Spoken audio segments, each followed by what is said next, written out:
On lui a dit en face, inutile même de démarrer ce camion. Une jeune mécanicienne fut mise de côté, discréditée et traitée comme invisible, tandis que des hommes expérimentés s'affairaient autour d'un camion valant des millions. Mais, au cœur de l'humiliation, elle remarqua un détail que personne d'autre n'avait vu, et lorsqu'elle demanda juste une chance, le silence qui suivit plongea tout le monde dans la panique. Abonnez-vous à la chaîne pour ne pas manquer cette histoire et commentez ci-dessous depuis quelle ville de France vous nous suivez. Laissez-moi vous raconter une histoire qui s'est déroulée à Toulouse, en Occitanie, et qui a complètement bouleversé la vie d'une jeune mécanicienne d'à peine 21 ans. Une histoire de talent gâché, de préjugés aveugles et d'un rebondissement que personne n'attendait.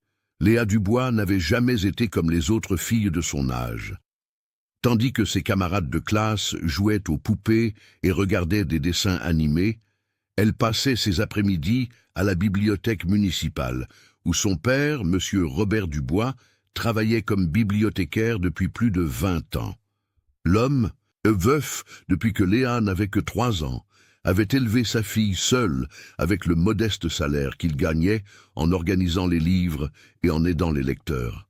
Il n'avait pas d'argent pour des baby-sitters ou des crèches privées.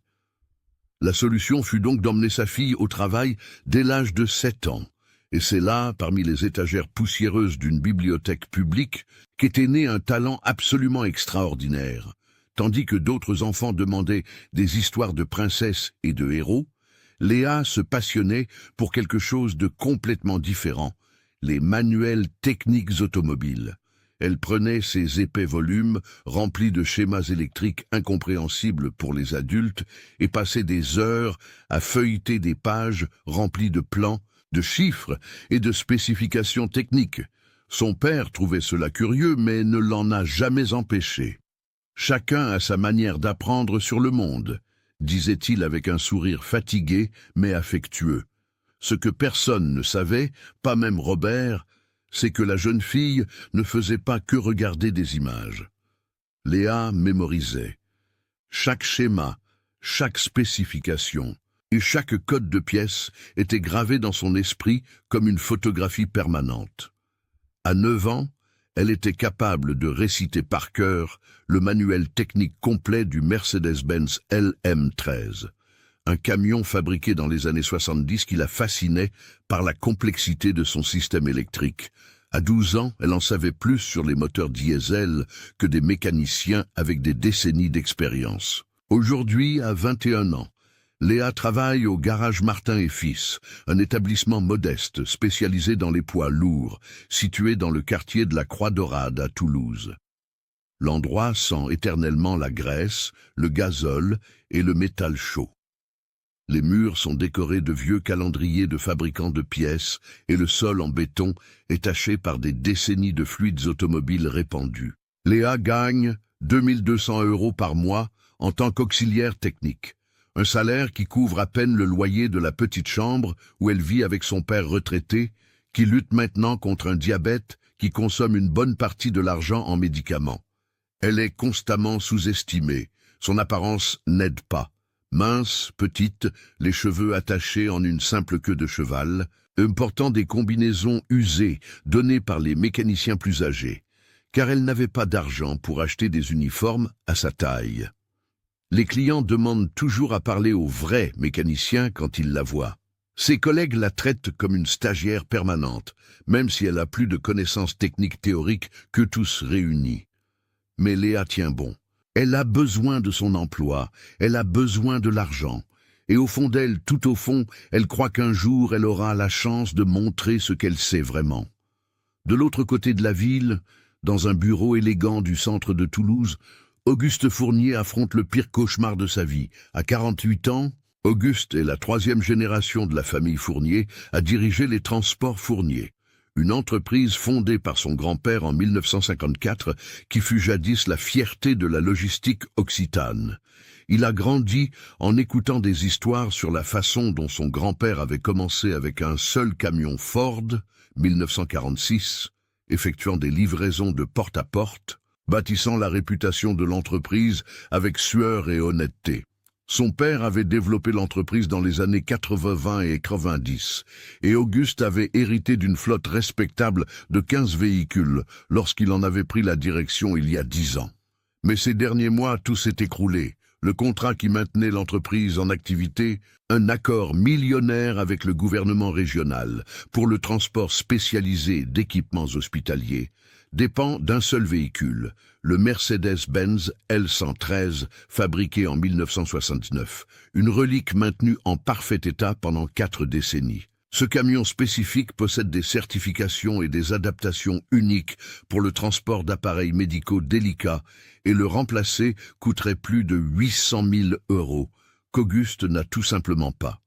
3 mois auparavant, le camion était tombé en panne. Pas d'un coup. Pire que cela, il présentait une défaillance intermittente, mystérieuse, qui se manifestait de manière imprévisible. Parfois, il fonctionnait parfaitement pendant des heures. D'autres fois, il s'arrêtait en plein trajet sans raison apparente. Auguste avait déjà dépensé 183 000 €, de l'argent qu'il n'avait pas et qu'il avait dû emprunter, en faisant venir 20 spécialistes différents. Des ingénieurs de Mercedes-Benz eux-mêmes venus de Lyon.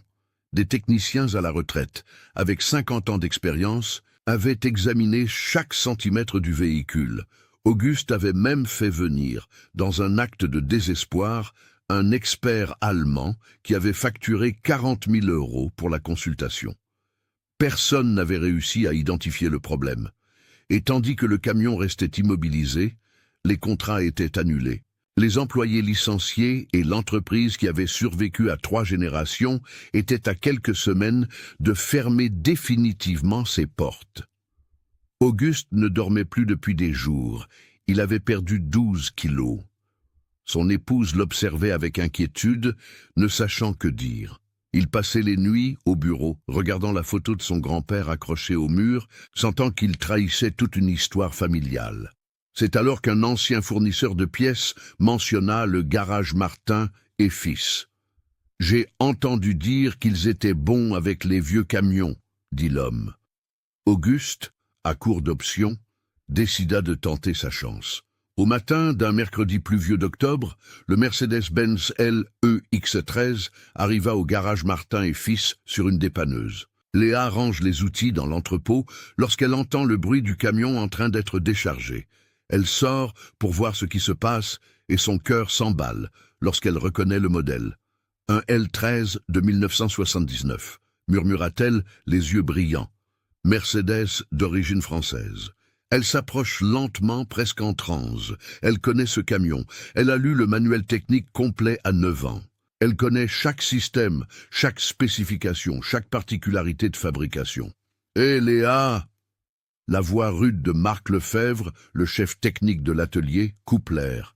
« Éloigne-toi de là. Ce n'est pas un travail pour la stagiaire. » Marc Lefebvre a 52 ans, 35 ans de métier et un CV impressionnant qu'il ne manque pas de mentionner à chaque occasion.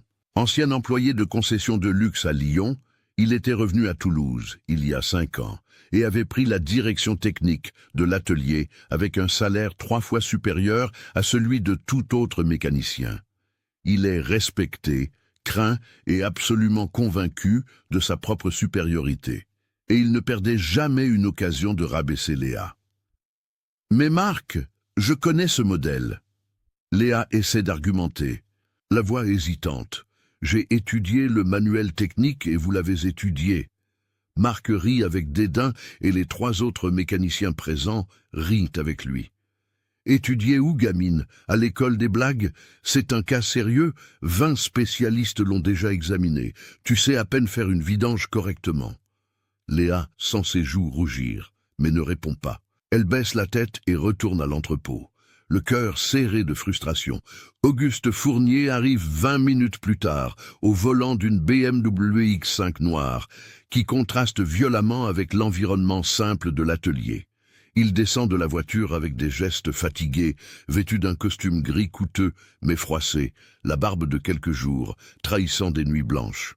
« Monsieur Fournier », Marc s'approche avec un sourire professionnel tendant la main. « Marc Lefebvre, chef technique, soyez assuré que nous allons résoudre le problème de votre camion. » 20 spécialistes ont déjà dit la même chose. Auguste répond sans émotion, serrant la main de Marc sans enthousiasme. Pardonnez mon scepticisme, mais j'ai déjà dépensé une fortune et je n'ai toujours pas de réponse. Je comprends parfaitement, monsieur, mais voyez-vous, j'ai travaillé 15 ans dans une concession Mercedes à Lyon. Je connais ces modèles classiques comme ma poche. Auguste soupire. Il a déjà entendu cela. Mais que peut-il faire d'autre? Combien de temps vous faudra-t-il? 2-3 jours maximum pour un diagnostic complet. Marc répond avec une confiance excessive. Depuis l'entrepôt, Léa observe la conversation à travers une fente dans la porte. Elle voit le désespoir imprimé sur le visage d'Auguste. Elle voit l'arrogance confiante de Marc et sent quelque chose se serrer dans sa poitrine. Elle connaît ce camion. Elle connaît chaque système, chaque détail technique, mais qui écouterait une auxiliaire de 21 ans qui gagne 2000 € par mois? À cet instant, tandis que la pluie continue de tomber dehors et que le Mercedes-Benz L13 attend une nouvelle tentative de diagnostic frustré, Léa Dubois prend une décision silencieuse.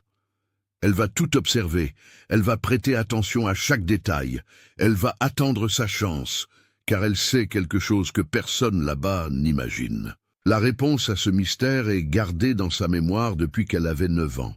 Pendant les 2 jours suivants, le garage Martin et Fils se transforma en une scène de frustration croissante.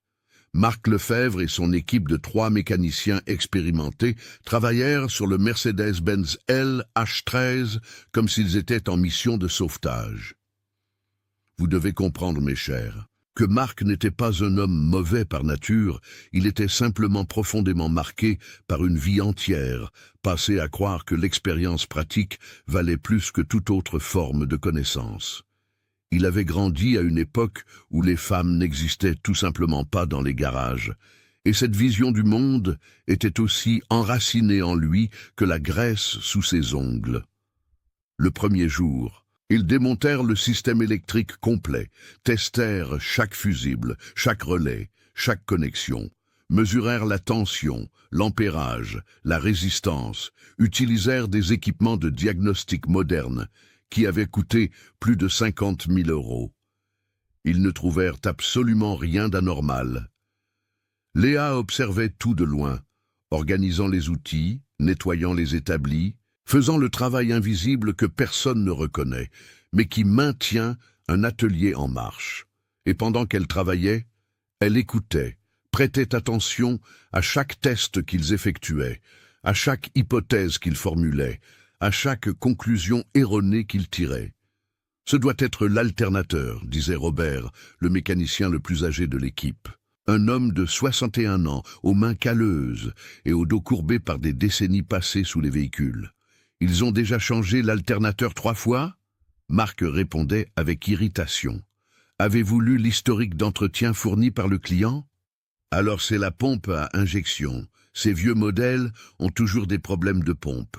La pompe a été reconstruite il y a 2 mois par un spécialiste de Marseille. Léa se mordait la langue. Elle savait que ce n'était pas l'alternateur, ni la pompe à injection, ni rien de ce qu'il testait. Le problème se trouvait dans un endroit que personne n'aurait songé à chercher, car c'était une défaillance de conception si obscure, si spécifique, des premiers modèles de 1979, que même les manuels techniques conventionnels ne la mentionnaient pas. Seul le manuel original, celui qu'elle avait mémorisé à 9 ans, apportait l'information dans une note de bas de page concernant une possible détérioration de l'isolation du faisceau électrique primaire en conditions d'utilisation prolongée. À la fin du premier jour, Auguste Fournier apparut à l'atelier. L'homme semblait avoir vieilli de 10 ans depuis la veille au matin. La cravate était de travers, le costume froissé et de profondes cernes trahissaient une nouvelle nuit sans sommeil. « Un progrès ?» demanda-t-il, et sa voix sortit faible, presque vaincue. « Nous effectuons des tests systématiques. » Marc répondit avec une confiance qui commençait déjà à sonner faux.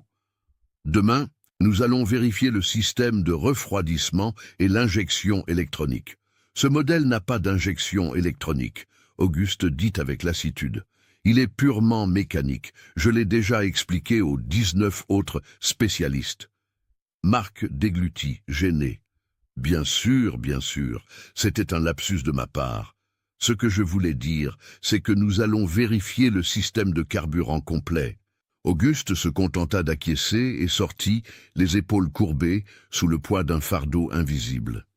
Léa passait avec une boîte à outils lorsqu'elle le croisa à la porte. Leurs regards se croisèrent une fraction de seconde. Elle y vit le désespoir, si palpable qu'elle aurait presque pu le toucher. Elle ouvrit la bouche pour dire quelque chose, n'importe quoi, mais Auguste était déjà passé, ne remarquant même pas sa présence. Pour lui, elle n'était qu'une partie du décor, une employée invisible de plus dans une combinaison sale. Le deuxième jour, la frustration atteignit des niveaux critiques. Marc était visiblement nerveux. Ils testèrent le moteur complet, démontèrent la culasse, vérifièrent les pistons, contrôlèrent les soupapes. Tout était parfait, absolument parfait. Le camion démarrait, fonctionnait en douceur pendant 20-30 minutes et puis, sans aucun avertissement ni motif identifiable, s'éteignait tout simplement. « Ça n'a aucun sens !» cria Marc, jetant une clé à molette contre l'établi. « Il n'existe pas de panne fantôme, tout a une cause. » Ce fut pendant la pause déjeuner que Léa prit son courage à deux mains. Elle avait tout observé. Noté mentalement chaque test effectué, chaque hypothèse écartée, et elle était sûre, absolument sûre, de savoir où se trouvait le problème. Son père disait toujours que le savoir sans action n'est qu'un poids mort dans la mémoire. Elle devait au moins essayer. Elle trouva Marc fumant une cigarette devant l'atelier, le visage rouge de stress. « Marc !» commença-t-elle, la voix légèrement tremblante. « Puis-je faire une suggestion ?» Il la regarda comme s'il voyait un insecte particulièrement irritant. « Suggestion à propos de quoi, Léa ? » « À propos du camion. J'ai étudié le manuel technique original du L113 de 1979, et il existe une défaillance documentée dans le faisceau électrique primaire qui... »« Que vous avez étudié le manuel technique ?» Marc l'interrompit, la voix dégoulinant de sarcasme. « Vous, une jeune fille de 21 ans qui a à peine terminé le lycée, vous avez étudié le manuel technique d'un camion qui a été fabriqué avant votre naissance ? Oui, moi. Et vous croyez, il continua en faisant un pas menaçant vers elle, que vous en savez plus que des ingénieurs de Mercedes-Benz, plus que des techniciens avec 50 ans d'expérience. Plus qu'un spécialiste allemand venu d'Allemagne spécialement pour voir ce camion, Léa sentit les larmes lui monter aux yeux, mais refusa de les laisser couler. « J'essaie juste d'aider. Je connais vraiment ce modèle, et il y a un problème spécifique avec l'isolation du faisceau qui... » « Ça suffit !» Marc cria presque. « Vous voulez savoir votre problème, Léa. Vous ne savez pas quelle est votre place. Votre place est là. » Il pointa l'entrepôt d'outils, à organiser les clés et les chiffons. Ce n'est pas ici à déranger le travail de vrais professionnels avec des théories folles, lues, on ne sait où. Robert et les deux autres mécaniciens étaient sortis pour assister à la scène. L'un d'eux, Julien, un jeune homme de 28 ans qui avait toujours été particulièrement cruel envers Léa, commença à rire. « Elle se prend pour une ingénieure », dit Julien avec amusement. « La fille aux outils croit qu'elle va résoudre ce que 20 spécialistes n'ont pas réussi.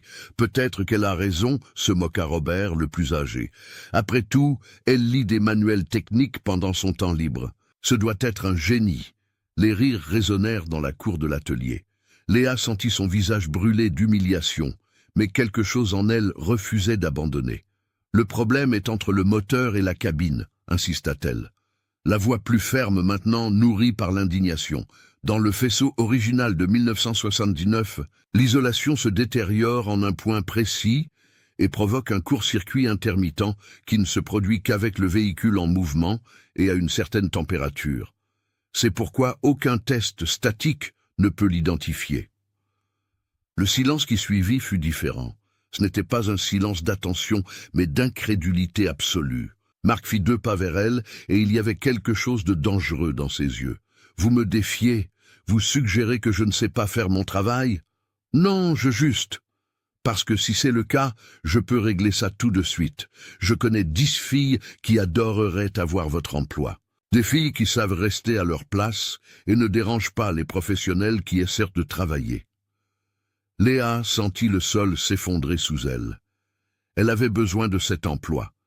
Elle avait besoin de son salaire pour aider son père avec ses médicaments contre le diabète. Elle ne pouvait pas être licenciée. « Je suis désolée », murmura-t-elle, baissant la tête. « Ce n'était pas mon intention de manquer de respect. »« Très bien. Alors retourne à l'entrepôt et reste-y. » Et Léa. Marc attendit qu'elle le regarde. « Si je te revois près de ce camion, si je t'entends donner une autre opinion non sollicitée sur quoi que ce soit de technique, tu es à la porte sur le champ. Compris ? » ?»« Compris. Je n'ai pas entendu. »« Compris, Marc. »« Excellent. Maintenant, hors de ma vue. » Léa retourna à l'entrepôt, les jambes tremblantes et les yeux brûlants. Elle s'enferma dans la petite salle de bain de l'atelier et laissa les larmes couler en silence. Ce n'étaient pas des larmes de tristesse. Comprenez-vous ? C'étaient des larmes de pure frustration. Elle connaissait la réponse. Elle en était absolument certaine. Mais personne ne l'écouterait, parce qu'elle était trop jeune, trop inexpérimentée, et surtout parce qu'elle était une femme dans un monde qui croyait encore que la mécanique était une affaire d'hommes. Quand elle sortit enfin des toilettes, elle vit Auguste Fournier arriver de nouveau à l'atelier. Cette fois, il n'était pas seul. Il amenait avec lui un vieil homme aux cheveux complètement blancs et courbé par l'âge, qui s'appuyait sur une canne. Le vieil homme avait les larmes aux yeux en regardant le Mercedes-Benz L11. « C'est lui, papa », Auguste disait d'une voix étranglée. « Le camion que vous avez acheté en 1979, vous vous souvenez ?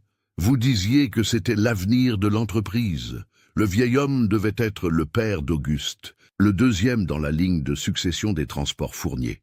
Il tendit une main tremblante et toucha la carrosserie du camion comme s'il caressait un enfant malade. « 45 ans, » le vieil homme murmura. « 45 ans. Ce camion a travaillé sans relâche. Et maintenant, ce sera la fin de tout ce que nous avons bâti. » Auguste serra son père dans ses bras et Léa vit des larmes couler sur le visage de l'entrepreneur. Là se tenait un homme voyant l'héritage de 3 générations s'écrouler et il n'y avait rien qu'il puisse faire. Marc s'approcha, manifestement mal à l'aise avec la scène émouvante. « Monsieur Fournier, nous avons besoin de quelques jours de plus. Ce cas est plus complexe que... » « Nous n'avons plus de jours. » Auguste l'interrompit, la voix brisée. « Le dernier contrat sera annulé lundi prochain si le camion ne fonctionne pas. Cela signifie la fin. Je vais devoir tout vendre, l'entreprise, les véhicules restants, même le bâtiment que mon grand-père a construit de ses propres mains en 1954. » Le vieil homme commença à pleurer ouvertement, et Auguste le reconduisit gentiment à la voiture. Léa observa tout de loin, le cœur brisé. Et cette nuit-là, quand elle arriva enfin chez elle, dans sa modeste petite chambre qu'elle partageait avec son père, elle ne put pas dormir. Elle resta à fixer le plafond, repassant mentalement chaque détail du manuel technique qu'elle avait mémorisé des années auparavant. Elle voyait le schéma électrique comme s'il était imprimé dans son esprit. Elle voyait le faisceau électrique, elle voyait le point exact où l'isolation se détériorait. Elle voyait la solution claire comme de l'eau et prit une décision qui changerait tout. Demain matin, avant que quiconque n'arrive, elle irait examiner ce camion. Même si Marc la licenciait, même si elle perdait son emploi, elle ne pourrait pas vivre avec elle-même, sachant qu'elle détenait la réponse et n'avait rien fait. Parfois, comprenez-vous, le courage n'est pas de ne pas avoir peur. Le courage, c'est d'avoir peur de toutes les conséquences et d'agir quand même. Car il y a quelque chose de plus grand en jeu que sa propre sécurité. Et Léa Dubois était sur le point de découvrir exactement la quantité de courage qui habitait son cœur de 21 ans. Léa se réveilla à 4h30 du matin le vendredi, alors que Toulouse dormait encore sous un ciel sombre, parsemé d'étoiles. Elle n'avait pas dormi plus de 2 heures, l'esprit tourbillonnant sans cesse, repassant les schémas électriques, les spécifications techniques, chaque détail de ce manuel qu'elle avait lu à l'âge de 9 ans. Elle enfila sa vieille combinaison, attacha ses cheveux et quitta la petite chambre sans faire de bruit pour ne pas réveiller son père. Le garage Martin et Fils se trouvait à 40 minutes en bus, mais elle y arriverait à 6 heures du matin. 1 heure complète avant Marc et l'équipe. 1 heure pour trouver ce que 20 spécialistes n'avaient pas réussi. Le trajet en bus sembla éternel. Léa s'assit à la fenêtre, regardant la ville s'éveiller petit à petit, et sentit son cœur battre si fort qu'il semblait vouloir sauter de sa poitrine. Elle était sur le point de désobéir à un ordre direct. Elle risquait l'emploi qui faisait vivre la maison, mais il y avait quelque chose de plus grand là. Comprenez-vous? Il y avait un homme désespéré, une entreprise de 3 générations au bord de l'effondrement et une réponse qu'elle seule possédait. À 6h05 du matin, Léa se tenait devant le portail fermé de l'atelier. Elle connaissait chaque centimètre de cet endroit. Elle savait que la fenêtre latérale de l'entrepôt ne fermait jamais correctement. En 30 secondes, elle était à l'intérieur. L'atelier était plongé dans le silence et la pénombre. Le Mercedes-Benz L 1313 était garé au centre du hangar, éclairé uniquement par la faible lumière provenant des réverbères de la rue. Léa s'approcha lentement, presque avec révérence, et posa sa main sur la carrosserie froide. « Allez !» Elle murmura au camion, comme si elle parlait à un vieil ami. « Montre-moi où ça fait mal. » Elle prit une lampe de poche, du papier et un stylo, et commença à travailler. Elle alla d'abord sous le camion. Le schéma électrique était si net dans sa mémoire qu'elle pouvait le visualiser les yeux fermés. Le faisceau électrique primaire du L13 de 1979 sortait du moteur, passait par un point spécifique entre le bloc et la cabine et alimentait les systèmes principaux. Le manuel original mentionnait que sur les premiers modèles de cette année-là, l'isolation utilisée était faite d'un matériau qui se détériorait avec la chaleur et les vibrations constantes au fil des décennies. Ses mains se mouvaient avec une précision chirurgicale. Elle écarta des composants, suivit les fils, chercha le point exact que sa mémoire lui indiquait. Et puis, après 18 minutes, elle trouva. Là se trouvait un faisceau électrique original de 1979, avec une isolation qui semblait intacte à première vue, mais qui, au toucher, s'effritait légèrement en un point spécifique caché entre 2 supports métalliques. La détérioration était si subtile, si bien dissimulée par sa position et les composants environnants que personne ne l'aurait trouvé sans savoir exactement où chercher. Léa sentit un frisson lui parcourir l'échine.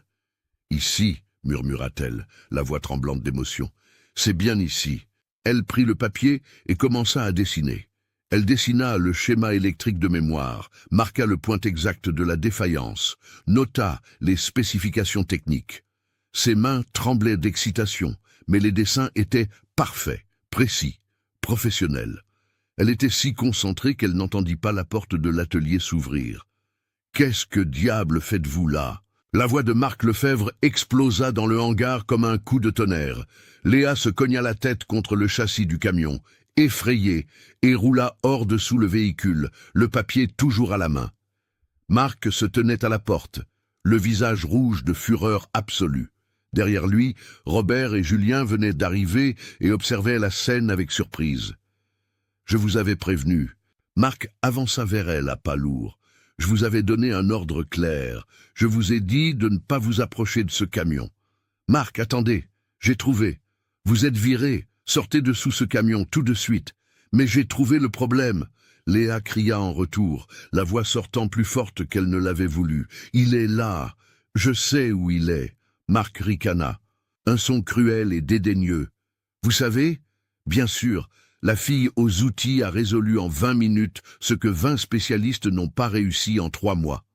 Il s'avança pour l'attraper par le bras, mais Léa recula, serrant le papier avec le schéma contre sa poitrine. « C'est le faisceau électrique primaire !» cria-t-elle désespérée. « Code de pièce A00J154U705, fabriqué entre janvier et mars 1979, avec isolation en PVC de type B3. Qui se détériore avec une exposition prolongée à des températures entre 80 et 95 degrés.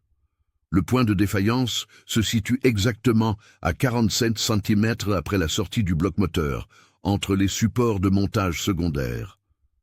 Le silence qui tomba sur l'atelier fut absolu. Marc s'était arrêté en plein mouvement, la main toujours tendue, la bouche ouverte. Robert et Julien regardaient Léa comme si elle avait commencé à parler une langue extraterrestre. « Quoi? Qu'est-ce que vous avez dit ?» Marc murmura. Léa respira profondément, essayant de contrôler le tremblement dans sa voix. Le problème est le faisceau électrique original. Il existe un bulletin technique interne de Mercedes-Benz du 12 mars 1981, numéro de référence BTI 8047, qui documente exactement cette défaillance. Ils ont corrigé le problème sur les modèles fabriqués à partir d'avril 1979 en changeant le type d'isolation et la position du faisceau. Mais les premiers modèles comme celui-ci ont ce défaut. Marc cligna des yeux, complètement perdu. « Comment savez-vous cela ?»« J'ai lu le manuel technique original quand j'avais 9 ans, » répondit Léa, et pour la première fois sa voix était ferme, sans hésitation. « Il était à la bibliothèque où mon père travaillait. Il avait 487 pages. Le faisceau électrique était documenté à la page 156, section 4.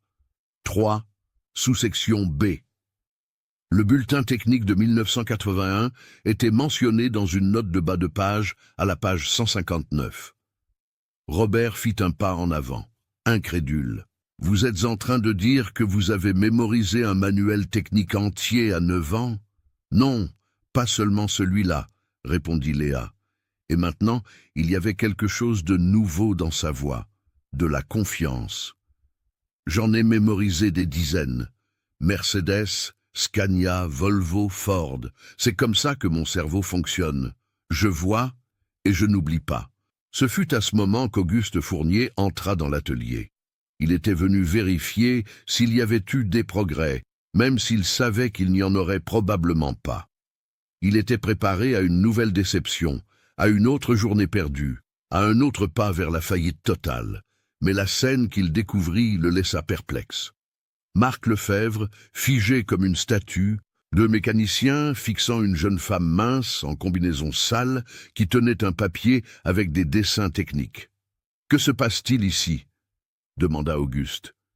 Tous se tournèrent vers lui.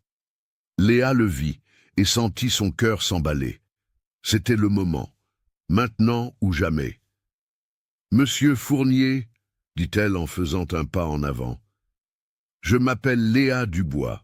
Je travaille ici en tant qu'auxiliaire technique et je sais quel est le problème de votre camion. » Auguste la regarda, puis regarda Marc, complètement perdu. « Est-ce vrai, Marc ?» Marc ouvrit et ferma la bouche, comme un poisson hors de l'eau, incapable de formuler une réponse. Léa profita du silence. « Le problème est un défaut de fabrication dans le faisceau électrique primaire des modèles LE113 produits au cours des 3 premiers mois de 1979.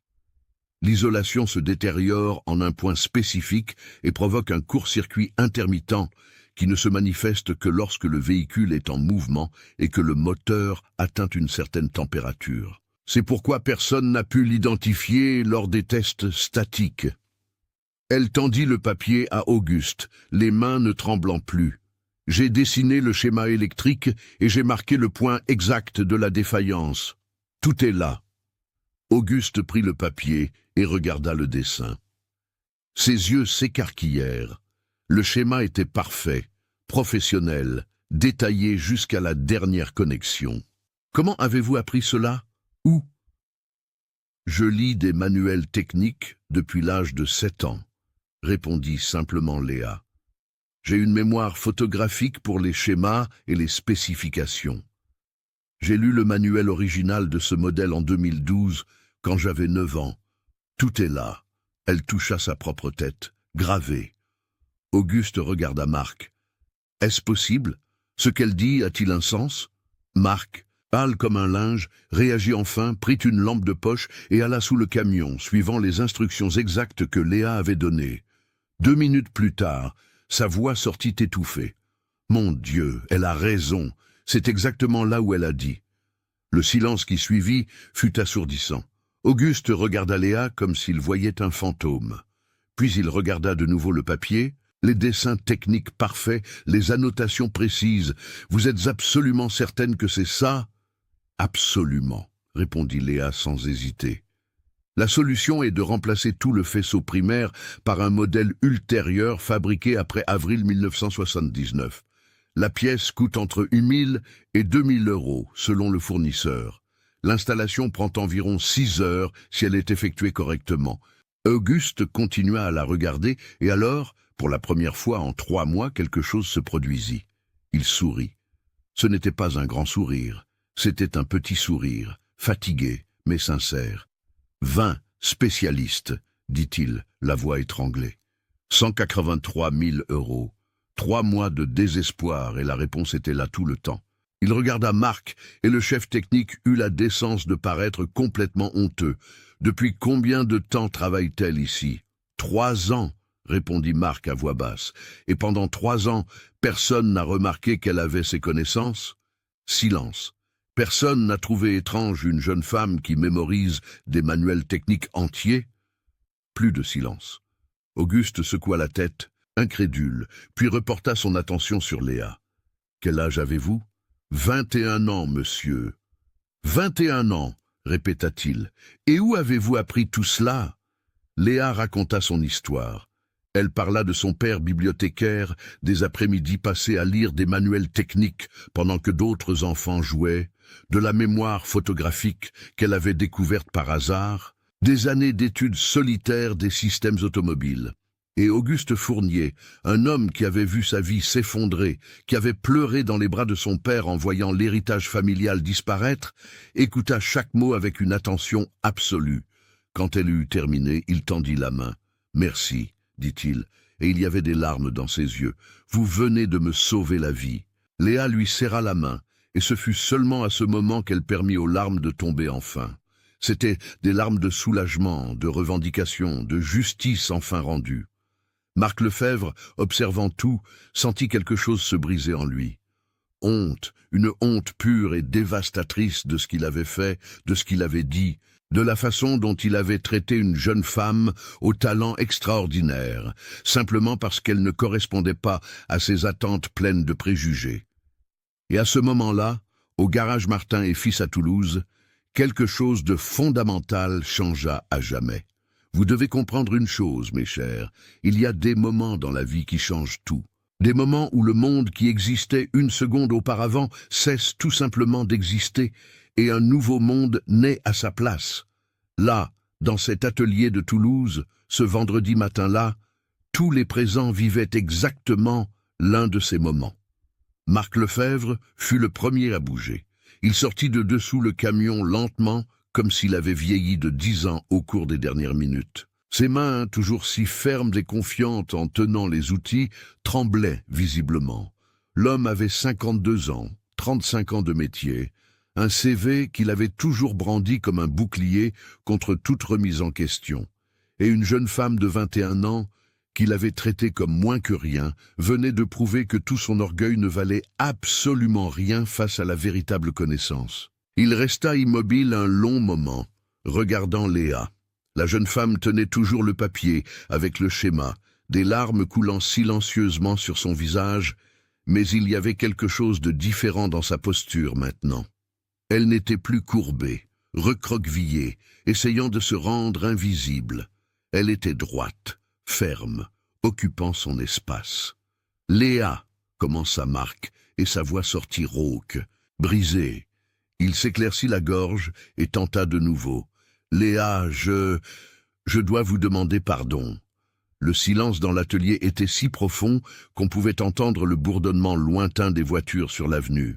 « Ce ne sont pas des excuses que vous devez entendre juste parce que j'ai été grossier, » continua-t-il. Et vous pouvez voir que l'homme luttait avec chaque mot. Ce sont des excuses, parce que j'ai été tout ce qu'il y a de mal dans notre profession. J'ai été arrogant, plein de préjugés et, pire que tout, j'ai été stupide. Il fit un pas vers elle, mais garda une distance respectueuse. Vous avez essayé de me le dire hier au déjeuner, vous avez essayé de m'expliquer exactement où se trouvait le problème et moi. Je vous ai humilié devant tout le monde. Je vous ai menacé de licenciement, je vous ai traité comme moins que rien. Robert et Julien observaient en silence, manifestement mal à l'aise. Eux aussi avaient ri, eux aussi s'étaient moqués. Et la vérité la plus douloureuse, Marc continua, la voix brisée, c'est que je l'ai fait non pas parce que vous aviez tort. Je l'ai fait parce que vous êtes jeune, parce que vous êtes une femme, parce que mon orgueil idiot ne pouvait pas accepter que quelqu'un que j'avais jugé inférieur puisse en savoir plus que moi. Une larme coula sur le visage de l'homme dur qui ne pleurait jamais. J'ai passé 3 jours à tout tester, tout démonter, à utiliser des équipements très coûteux. Et vous avez résolu le problème en 20 minutes parce que vous avez vraiment étudié, parce que vous savez vraiment. Pendant que je m'appuyais sur l'arrogance de l'expérience, vous avez bâti le véritable savoir. Il tendit la main, tremblante. Vous ne me pardonnerez peut-être jamais, et je comprendrai. Mais j'ai besoin que vous sachiez que vous m'avez appris aujourd'hui la leçon la plus importante de ma carrière. Le talent et la connaissance n'ont pas d'âge, pas de genre, pas d'apparence. Et j'ai été un idiot aveugle de ne pas le voir avant. Léa regarda la main tendue. Une partie d'elle voulait refuser. Elle voulait qu'il ressente la douleur du rejet comme elle l'avait ressenti. Mais il y avait quelque chose de sincère dans cette demande de pardon, quelque chose de brisé et d'honnête qui toucha son cœur. Elle lui serra la main. « J'accepte vos excuses, » dit-elle à voix basse, « mais j'espère que vous changerez vraiment, pas pour moi, mais pour toutes les autres personnes talentueuses que vous pourriez rencontrer et qui ne correspondent pas au moule que vous pensez qu'un mécanicien devrait avoir. »« Je changerai, » promit Marc. Et pour la première fois depuis des années, c'était une promesse qu'il avait vraiment l'intention de tenir. « Vous avez ma parole. » Robert fit un pas en avant, s'éclaircissant la gorge. « Léa, je dois aussi m'excuser. J'ai ri de vous hier. Je me suis moqué. J'avais complètement tort. Vous êtes brillante, gamine. J'ai 61 ans dans cette profession et je n'ai jamais rien vu de pareil. » Julien, le plus jeune des mécaniciens, semblait vouloir disparaître dans son propre uniforme tant il avait honte. « J'ai été un idiot, » murmura-t-il. « Excusez-moi, vraiment. » Léa acquiesça pour les deux, acceptant les excuses, mais laissant entendre que cela ne serait pas oublié facilement. Ce fut alors qu'Auguste Fournier, qui avait tout observé en silence, se manifesta. « Léa, » dit-il, et il y avait une intensité dans ses yeux qu'elle ne pouvait déchiffrer. « Combien gagnez-vous ici ?» La question prit tout le monde par surprise. « Moi, 2200 € par mois, monsieur. » Auguste ferma brièvement les yeux, secouant la tête comme s'il ne pouvait le croire. 2200 €. Vous, avec ce savoir extraordinaire, avec cette capacité à résoudre des problèmes que des spécialistes à 100 000 € par mois n'ont pas réussi à résoudre, vous gagnez 2200 €. Il regarda Marc avec une expression mêlant déception et colère contenue. « Et vous, en tant que chef technique, vous avez laissé ce talent pourrir dans un dépôt d'outils. » Marc baissa la tête, sans réponse possible. Auguste reporta son attention sur Léa. « Dites-moi une chose, pourquoi faites-vous cela? Pourquoi étudiez-vous des manuels techniques depuis l'enfance? Qu'est-ce qui vous motive ?» Léa réfléchit un instant avant de répondre. « Mon père m'a toujours dit que la connaissance est la seule chose que personne ne peut vous enlever. Il est bibliothécaire. Il a passé sa vie entouré de livres et il m'a appris qu'apprendre est la plus grande richesse qui existe. Et moi, je me suis passionné pour comprendre comment les choses fonctionnent, surtout les moteurs, les systèmes mécaniques. C'est comme résoudre des puzzles infiniment complexes. Et vous avez de la famille, des responsabilités? Seulement mon père. Ma mère est décédée quand j'étais petite. Il est à la retraite maintenant. Il a du diabète et utilise une bonne partie de sa retraite pour les médicaments. J'aide du mieux que je peux. » Auguste acquiesça lentement, traitant chaque information. « Et si je vous offrais un emploi dans mon entreprise ?» Le temps sembla s'arrêter. « Comment? Comme mécanicienne ?» Léa demanda hésitante. « Non, » répondit Auguste, et un petit sourire toucha ses lèvres, « comme chef du département technique. » L'atelier entier sembla aspirer tout l'air d'un coup. « Monsieur Fournier, je ne... » « Laissez-moi vous expliquer une chose, Léa. » Auguste l'interrompit gentiment. « Les transports Fournier sont au bord de la faillite. J'ai perdu 3 mois. J'ai dépensé près de 200 000 €. J'ai licencié la moitié des employés parce que je ne pouvais pas payer les salaires. Mon entreprise a 70 ans d'histoire. Elle a été construite par 3 générations de ma famille et était à une semaine de fermer définitivement ses portes.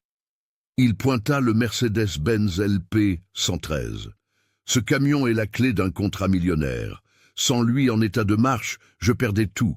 Mon père, qui a 81 ans et a construit cette entreprise de ses propres mains après le décès de mon grand-père, aurait dû tout voir disparaître. Comprenez-vous ce que cela signifie? Léa acquiesça, les yeux embués de larmes. Vous avez sauvé mon entreprise, sauvé l'héritage de ma famille, sauvé l'emploi de 15 personnes qui dépendent de cette entreprise pour faire vivre leur famille. Et vous l'avez fait avec un savoir pur, un talent véritable, avec une mémoire extraordinaire que vous avez cultivée depuis l'enfance. Auguste fit un pas vers elle. Je ne peux pas vous laisser retourner dans ce dépôt d'outils. Je ne peux pas vous laisser continuer à gagner 2000 € par mois alors que vos connaissances valent bien plus que cela. J'ai besoin de quelqu'un comme vous dans mon entreprise. Quelqu'un qui comprend vraiment les véhicules, qui peut diagnostiquer des problèmes complexes, qui peut sauver la flotte si nécessaire. Mais je n'ai pas d'expérience en leadership, Vous avez quelque chose de bien plus précieux que l'expérience, dit fermement Auguste. Vous avez de réelles connaissances et l'humilité de vouloir en apprendre davantage. Je vais vous offrir 7000 € pour commencer, une mutuelle complète qui couvrira les médicaments de votre père. Et une fois que vous m'aurez aidé à stabiliser l'entreprise, je sponsoriserai vos études d'ingénierie mécanique. Vous étudierez le jour et travaillerez avec nous à mi-temps. Léa sentit ses jambes flageoler. 7000 € mutuelle pour mon père, université payée. Je ne sais pas quoi dire. Dites oui, répondit Auguste avec un sourire. Dites que vous allez accepter cette opportunité de montrer au monde entier de quoi vous êtes capable. Les larmes recommencèrent à couler sur le visage de Léa, mais maintenant c'étaient des larmes d'une joie si profonde, si bouleversante, qu'elle pouvait à peine respirer. Oui, murmura-t-elle, j'accepte. Auguste tendit la main, et quand Léa la serra, il la tira dans une étreinte paternelle que la jeune femme n'attendait pas. Ce fut une étreinte de gratitude, de respect, de reconnaissance. Bienvenue au transport fournier, Léa Dubois. Vous venez de devenir la personne la plus importante de mon entreprise. Quand ils se séparèrent, Marc fit un pas en avant. Monsieur Fournier, si vous me permettez, dit-il, la voix encore chargée d'émotion. J'aimerais effectuer l'installation du nouveau faisceau personnellement, sous la supervision de Léa, bien sûr. Je veux apprendre d'elle, je veux faire la paix au moins un peu, en montrant que je suis prêt à être assez humble pour apprendre de ceux qui ont le vrai savoir. Auguste regarda Léa. La décision vous appartient, vous êtes la chef technique maintenant. Léa regarda Marc, l'homme qui l'avait humilié et qui maintenant s'offrait à être son apprenti. Et elle y vit de la sincérité, elle y vit une transformation authentique. Très bien, dit-elle. Nous allons faire cela ensemble, mais vous suivrez mes instructions à la lettre, chacune d'entre elles. Marc acquiesça. Je le promets. À ce moment-là, Robert commença à applaudir, lentement, respectueusement. Julien se joignit à lui, et alors tous applaudissaient Léa Dubois, la jeune femme de 21 ans, qui avait été invisible pendant 3 ans et se trouvait maintenant au centre de tout, recevant la reconnaissance qu'elle avait toujours méritée. Léa regarda autour d'elle les visages souriants, le respect dans les yeux qui l'ignoraient auparavant, et sentit quelque chose de fondamental changer en elle. Elle n'était plus la fille invisible du dépôt d'outils. Elle était la chef du département technique des transports fourniers, et sa vie ne serait plus jamais la même. Je dois vous raconter ce qui est arrivé à ces personnes que vous connaissez si bien, car croyez-moi, la transformation est allée bien au-delà de ce que quiconque aurait pu imaginer ce vendredi matin-là à l'atelier. La première chose que Léa fit, avec son premier salaire de 7000 € au transport fournier, fut d'emmener son père chez le médecin, un bon médecin dans une clinique privée, et plus ses consultations hâtives du centre de santé. Le docteur ajusta la médication de M. Robert, établit un régime alimentaire adapté et pour la première fois depuis des années, l'homme commença à réellement contrôler son diabète. La mutuelle qu'Auguste avait prévue couvrit tout, y compris les médicaments qui consommaient auparavant la moitié de sa retraite. Le père de Léa pleura quand sa fille lui parla de son nouvel emploi. Il pleura de fierté, de soulagement, de gratitude envers Dieu parce que sa fille avait enfin été reconnue pour ce qu'elle était vraiment, brillante. J'ai toujours su que ces heures passées à lire des manuels techniques allaient servir à quelque chose, dit-il en serrant sa fille dans ses bras. Ta mère serait si fière, ma fille si fière. Mais la véritable histoire, mes amis, commença le lundi suivant, lorsque Léa arriva pour la première fois au siège des transports Fournier. L'entreprise était située dans un bâtiment ancien, mais bien entretenu dans le quartier des Carmes, à Toulouse. Il y avait une enseigne décolorée devant qui disait « Transport Fournier depuis 1954 ». Et quand Léa franchit cette porte, elle sentit le poids de l'histoire dans les couloirs. Il y avait de vieilles photos sur les murs. Le grand-père d'Auguste, avec le premier camion Ford. Le père inaugurant l'expansion de la flotte dans les années 80. 3 générations d'une famille qui avait dédié toute sa vie à construire quelque chose de durable. Auguste la reçut personnellement et la présenta à chacun des 15 employés restants. Des chauffeurs expérimentés avec des décennies de route, des mécaniciens qui connaissaient chaque boulon de la flotte, du personnel administratif qui maintenait l'opération en marche. Et à chacun d'eux, Auguste dit la même chose. Voici Léa Dubois, notre nouvelle chef du département technique. Elle a 21 ans, elle a une mémoire photographique pour les systèmes mécaniques et elle vient de sauver notre entreprise de la faillite. Traitez-la avec le respect qu'elle mérite. Au début, il y eut de la résistance. Évidemment qu'il y en eut. Des hommes de 50, 60 ans, habitués à faire les choses à leur manière, devaient maintenant rendre compte à une jeune femme qui aurait pu être leur fille ou leur petite-fille. Mais Léa avait quelque chose qui dissolvait tout scepticisme, une connaissance absolue. Quand l'un des plus anciens chauffeurs, M. Oswald, un homme de 64 ans avec 40 ans de métier, se plaignit d'un problème étrange sur un Scania 113 heures de 1991, Léa ferma les yeux pendant 3 secondes, visualisa le schéma complet du système de refroidissement de ce modèle spécifique et dit exactement où se trouvait la défaillance. Une soupape thermostatique bloquée en position semi-ouverte, pièce numéro B406 SID 7385, qui coûtait 320 € et prenait 2 heures à remplacer. Monsieur Oswald vérifia, elle avait absolument raison. Après cela, plus personne ne posa de questions. Le travail de reconstruction fut intense. Les transports Fournier étaient réellement au bord de l'effondrement lorsque Léa arriva. Sur les 15 véhicules originaux, seuls 8 étaient opérationnels. Les 7 autres avaient divers problèmes que l'entreprise n'avait pas l'argent de réparer, créant un cercle vicieux. Moins de camions en service signifiait moins de contrats. Moins de contrats signifiait moins d'argent. Moins d'argent signifiait l'impossibilité de réparer les camions immobilisés. Léa brisa ce cycle. Elle examina chacun des 7 véhicules immobilisés et, utilisant ses connaissances encyclopédiques, trouva des solutions créatives et peu coûteuses. Un Mercedes-Benz 1318 que 3 mécaniciens différents avaient déclaré comme perte totale pour un problème moteur, Léa découvrit que ce n'était qu'un capteur défectueux qui coûtait 80 €.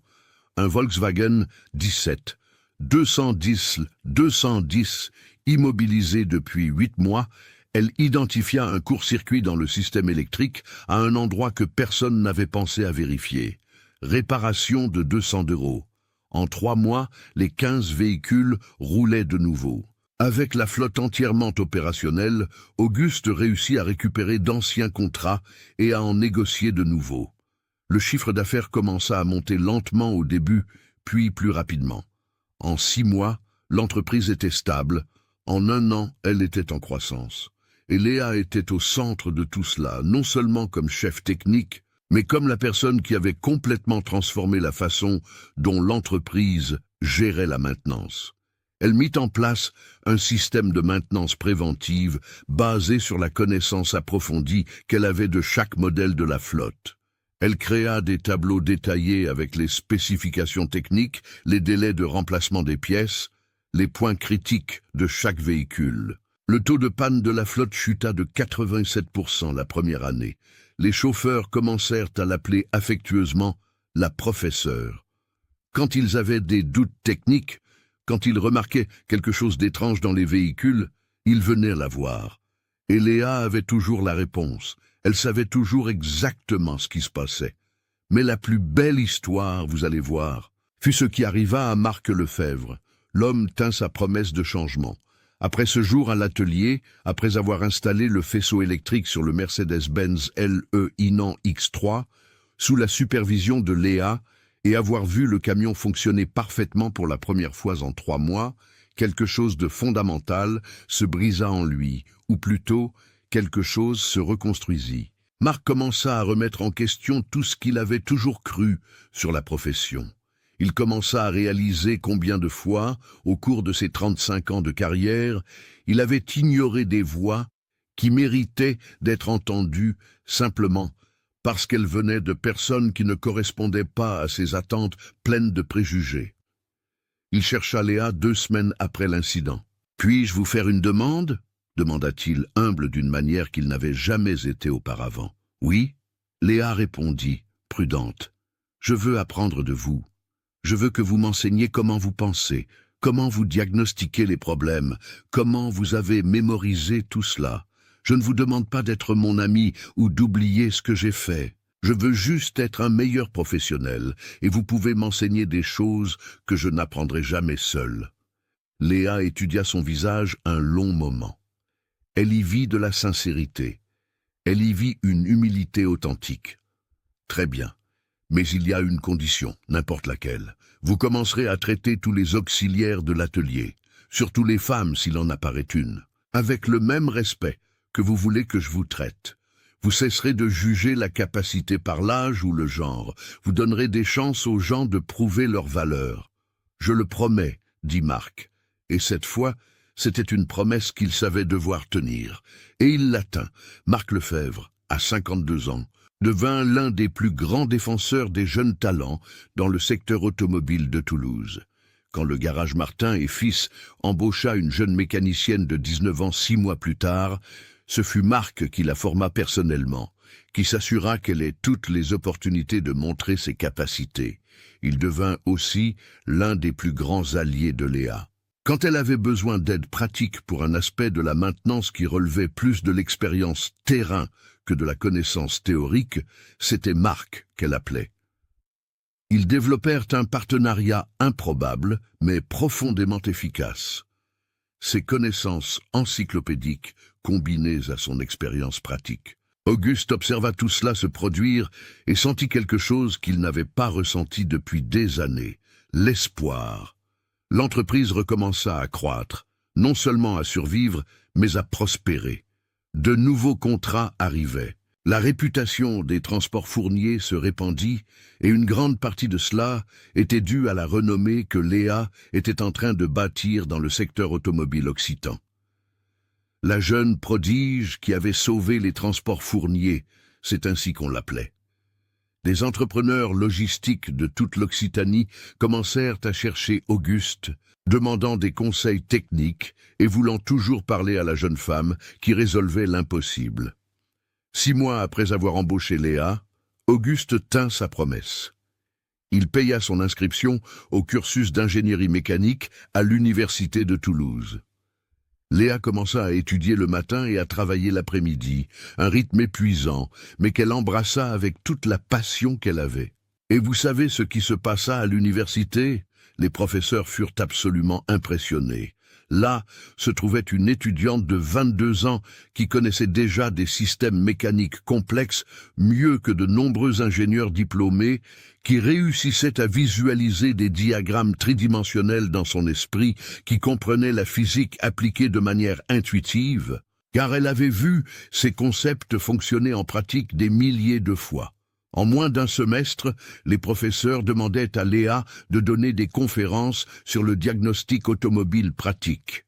Mais peut-être la transformation la plus profonde, mes amis, fut celle qui se produisit entre Léa et Auguste. L'entrepreneur avait 48 ans quand il rencontra Léa. Il était au milieu d'un divorce douloureux et avait une fille de 16 ans qui vivait avec sa mère à Lyon et lui parlait à peine. Auguste avait passé tellement de temps à essayer de sauver l'entreprise qu'il avait perdu sa famille dans le processus. Il était profondément solitaire, portant le poids de 3 générations sur ses épaules, sans personne avec qui partager ce fardeau. En Léa, il trouva non seulement la personne qui avait sauvé son entreprise, mais quelque chose qu'il n'attendait pas, une sorte de fille qu'il avait choisi d'avoir, pas dans un sens romantique, comprenez-vous, mais dans le sens profondément paternel de quelqu'un qui voit un potentiel extraordinaire chez une autre personne et décide d'y investir tout. Il commença à inviter Léa aux réunions stratégiques de l'entreprise. Il lui demandait son avis non seulement sur des questions techniques, mais aussi sur les affaires, sur la gestion, sur l'avenir des transports fourniers. Et il découvrit qu'elle avait un esprit brillant, non seulement pour la mécanique, mais aussi pour la stratégie. Vous devriez aussi vous étendre au transport réfrigéré, suggéra Léa lors d'une réunion 8 mois après avoir commencé à travailler là. Il y a une demande croissante en Occitanie. Les concurrents sont peu nombreux et je sais exactement quels modèles de camions sont les plus efficaces pour ce type d'opération. Auguste suivit le conseil. Ce fut un succès retentissant. Lors des déjeuners, Auguste commença à raconter à Léa des histoires sur son grand-père et son père, sur la naissance de l'entreprise, sur les valeurs qui avaient toujours guidé la famille Fournier. Honnêteté, travail acharné, respect des personnes. Et Léa écoutait avec une attention qu'il n'avait jamais reçue, pas même de sa propre fille. « Vous savez ce que vous m'avez appris, Léa ?» dit Auguste un jour. 2 ans après ce jour fatidique à l'atelier, vous m'avez appris qu'un héritage n'est pas seulement une question de sang, c'est une question de valeur, de transmission de connaissances, d'investissement dans des personnes qui s'en soucient vraiment. Léa avait les larmes aux yeux. « Vous m'avez donné une chance quand personne d'autre ne l'aurait fait, » répondit-elle. « Vous m'avez vu quand j'étais invisible. Cela a changé toute ma vie, Auguste. Cela a aussi changé la vie de mon père. Il est en bonne santé pour la première fois depuis des années. J'étudie l'ingénierie. Tout cela grâce à vous. » « Non, » Auguste secoua la tête. « Grâce à vous. J'ai juste ouvert une porte. C'est vous qui l'avez traversée et avez tout transformé. Et aujourd'hui, 2 ans et demi après ce matin-là, les transports Fournier n'ont pas seulement survécu, ils prospèrent. La flotte est passée de 15 à 23 véhicules. L'entreprise a ouvert une succursale à Bordeaux.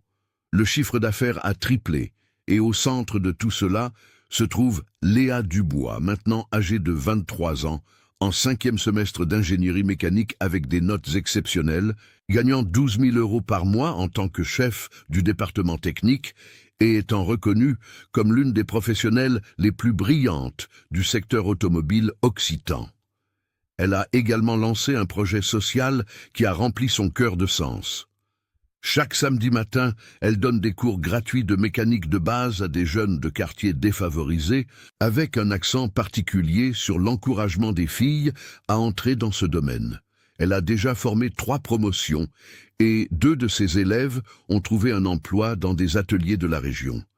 Marc Lefebvre est bénévole dans le projet, enseignant côte à côte avec la jeune femme qu'il avait presque détruite par préjugés. Le père de Léa, Monsieur Robert, assiste à toutes les cérémonies de remise de diplôme des promotions, la poitrine gonflée de fierté, en voyant sa fille inspirer la prochaine génération. Et Auguste, il a reconstruit la relation avec sa propre fille. Inspiré par la façon dont il avait investi en Léa, il commença à réellement se connecter avec la jeune femme de 19 ans, qui le connaissait à peine.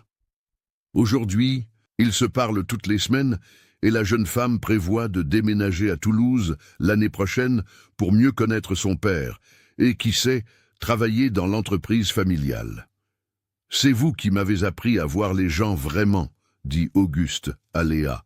Si j'ai pu percevoir votre talent quand tout le monde l'ignorait, peut-être pourrais-je apprendre à voir ma propre fille aussi. Cette histoire, mes chers amis, n'est pas seulement celle d'une jeune mécanicienne qui a sauvé une entreprise. C'est quelque chose de bien plus grand. C'est sur la façon dont le talent authentique n'a pas d'âge, pas de genre, pas d'apparence attendue. C'est sur la façon dont les préjugés nous aveuglent à la génialité qui peut se trouver juste devant nous. C'est sur l'humilité de reconnaître ses erreurs et le courage de changer. C'est sur la dignité préservée dans l'adversité, sur la connaissance construite avec une passion silencieuse, sur la justice qui finit par prévaloir lorsque la vérité est enfin vue. Léa Dubois, aujourd'hui, n'est plus invisible. Elle brille et son éclat illumine le chemin pour tant d'autres jeunes femmes qui rêvent de prouver leur valeur dans des domaines où elles sont constamment sous-estimées. Parce qu'au final, comprenez-vous, le plus grand talent n'est pas technique. C'est la capacité de rester fidèle à soi-même, de continuer à apprendre quand tout le monde dit que vous n'avez pas votre place, de garder l'espoir même quand le monde entier semble conspirer contre vous. Et quand l'opportunité arrive enfin, car elle arrive toujours pour ceux qui sont prêts, c'est d'être prêt à la saisir à deux mains et à montrer au monde de quoi vous êtes réellement capable.